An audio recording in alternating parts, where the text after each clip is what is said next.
Okay. Ready to dive into a world of monsters and magic and some really tough choices. Sounds good to me. We're talking about The Witcher 3, Wild Hunt, Hi. and whether you've played it 100 times or just heard the name, Right. we're going to unpack why this game is considered like a total masterpiece. Yeah, it really is something special. So the document we got mentions this gritty, dark fantasy world. Mm. What does that actually look like in the game, like when you're playing? Well, imagine a world, that's been just torn apart by war. Yeah. Villages are all messed up, and there are these ancient forests that are just crawling with terrifying creatures. Fun. And you play as Geralt of Rivia. He's a witcher, so basically a monster hunter you can hire. Okay, yeah, I've heard of that. But it's not your typical hero story. Yeah, the document really digs into how the game makes you make these really complicated choices. Oh, yeah, for sure. So it's not like a clear-cut good guy versus bad guy thing. No, not at all. You're constantly facing decisions that have real consequences, like in the game. Oh, wow. Like, there's this one quest where you have to decide between saving a village from a monster Okay. or helping this woman who's been cursed. Uh-huh. And, each choice will change things in the world around you.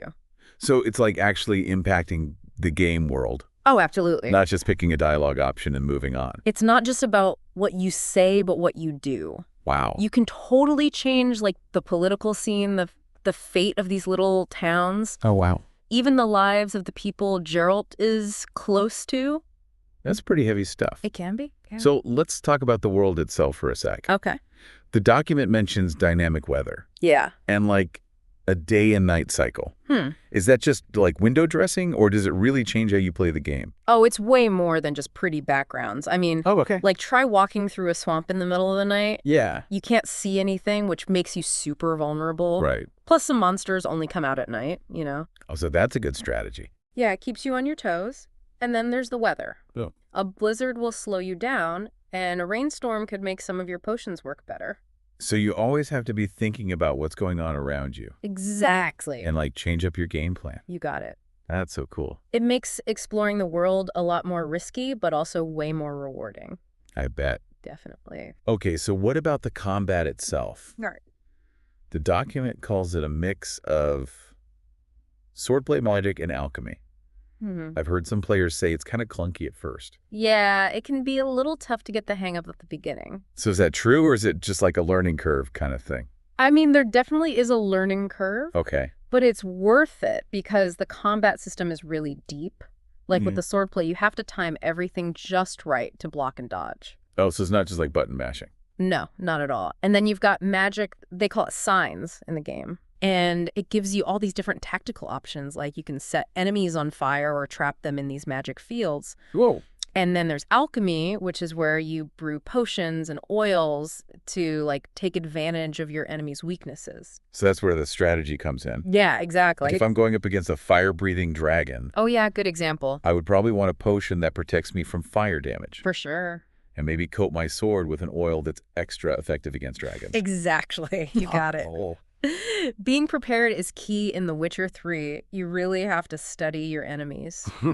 Gather the right ingredients. Oh, so you have to like go out and find stuff. Yeah, you got to explore the world and loot things and then craft your weapons and potions. That's awesome. It's a lot of work, but it's so satisfying when you beat a tough enemy because you planned everything out. I bet. It feels amazing. So you mentioned visual cues earlier. Uh-huh.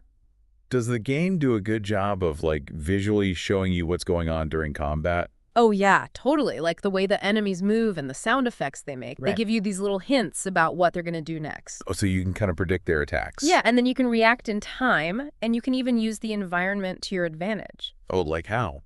Well, you could lure a monster into a narrow space or use a sign to knock it off a cliff.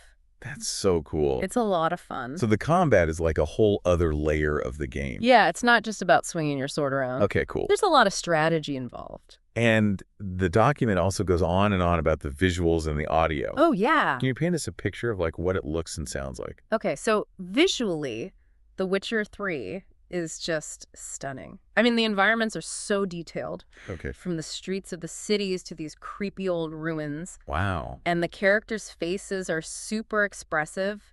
You can really see what they're feeling. And then they've got this amazing lighting and weather effects that make it feel so real. That's so And the soundtrack, it mixes orchestral music with folk music, so it's super immersive. Oh. It all comes together to create a really amazing experience. So what happens when you finish the main story? Is that it? Oh no, not even close. Okay. The Witcher 3 has tons of stuff to do. Like what? You've got side quests, monster contracts, treasure hunts, and there's even this card game called Gwent. The Gwent. Yeah, it's really addictive. Okay. And then on top of that, you've got 2 huge expansions, Hearts of Stone and Blood and Wine. Oh, yeah, I've heard of those. They add like a ton of gameplay. So they're like whole new games almost. Kind of, yeah. They've got new areas to explore, new characters to meet, and the stories are just as good as the main campaign. They even add new ways to play the game. Really? Yeah, new mechanics, and they build on the ones that are already there. That's awesome. It's amazing. So why should someone care about The Witcher 3? Well, it's not just a game. It's an experience, you know? It's a world that pulls you in with the story, the challenge of the gameplay, and how beautiful everything is. It's a really high bar for open-world RPGs because it respects your time and the choices you make. That's cool. It makes you feel like you're part of this epic story. It's like you're living in a fantasy novel and you get to decide what happens. Yeah, exactly. The document we got says that The Witcher 3 is the best open-world RPG out there. Yeah. Do you agree with that? I mean, no game is perfect, but The Witcher 3 comes pretty close. Okay. It shows you just how powerful storytelling, world building, and player choice can be in video games. So there you have it. A deep dive into The Witcher 3. Yeah. But I want to leave you with this thought. Okay.